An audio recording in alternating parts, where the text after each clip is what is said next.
पूज्य गुरुदेव बार बार कहते थे, बेटा, इस बार हम बहुत बड्डी नाव लेकर आए हैं। तुम सब लोगों को उसमें बिठाकर पार लगा देंगे। बस तुम लोग उसमें से उतरना नहीं। तुमको कुछ नहीं करना है, केवल हमारा काम करना है। हमारा मार्गदर्शन व संरक्षण तुम्हें सतत मिलता रहेगा। तुम हमारा काम करो, हम तुम्हारा काम करेंगे। लाखों परिजनों ने पूज्य गुरुदेव के इस संरक्षण का एहसास किया है। अवतारी चेतना जब धरा पर आती है, तब अपने साथ श्रेष्ठ आत्माओं को भी सहयोगी सहचरों के रूप में श्रेय सौभाग्य का भागीदार बनाती है।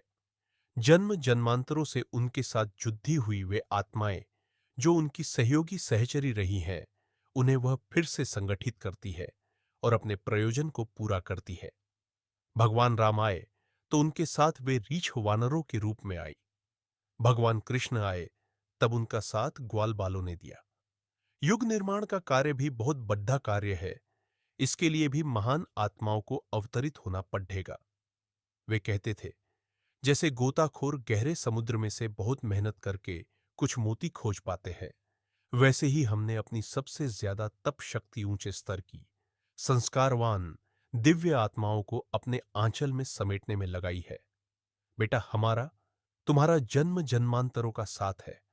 मैंने आप सबके रूप में हीरे मोती खोजे हैं, वो उन्हें एक सूत्र में पिरोया है। अपने इस परिवार को उन्होंने प्रज्ञा परिवार का नाम दिया। जुलाई 1984 की अखंड ज्योति में पृष्ठ 62 पर उन्होंने लिखा है, हमें अनेक जन्मों का स्मरण है, लोगों को नहीं, जिनके साथ पूर्व जन्मों के सघन संबंध रहे हैं। उन्हें संयोगवश या प्रयत्नपूर्वक हमने परिजनों के रूप में एकत्रित कर लिया है और वे जिस तिस कारण हमारे इर्द गिर्द जमा हो गए हैं। इस जन्म जन्मांतरों से संग्रहित आत्मीयता के पीछे जुड़ी हुई अनेकानेक गुदगुदी उत्पन्न करने वाली घटनाएं हमें स्मरण है। अपने अनन्य आत्मीय प्रज्ञा परिजनों में से प्रत्येक के नाम हमारी यही वसीयत और विरासत है कि हमारे जीवन से कुछ सीखें, कदमों की यथार्थता खोजें, सफलता जांचें और जिससे जितना बन पड़े अनुकरण का, अनुगमन का प्रयास करें। यह नफे का सौदा है, घाटे का नहीं। प्यार, प्यार, प्यार, यही हमारा मंत्र है। आत्मीयता, ममता, स्नेह और श्रद्धा, यही हमारी उपासना है। आत्मीयता के विस्तार का नाम ही अध्यात्म है। हमारी कितनी रातें सिसकते बीती है, कितनी बार हम बालकों की तरह बिलख बिलख कर फूट फूट कर रोए हैं। इसे कोई कहाँ जानता है। लोग हमें संत सिद्ध ज्ञानी मानते हैं, कोई लेखक विद्वान वक्ता नेता समझते हैं, पर किसने हमारा अंतःकरण खोलकर पढ़ा, समझा है?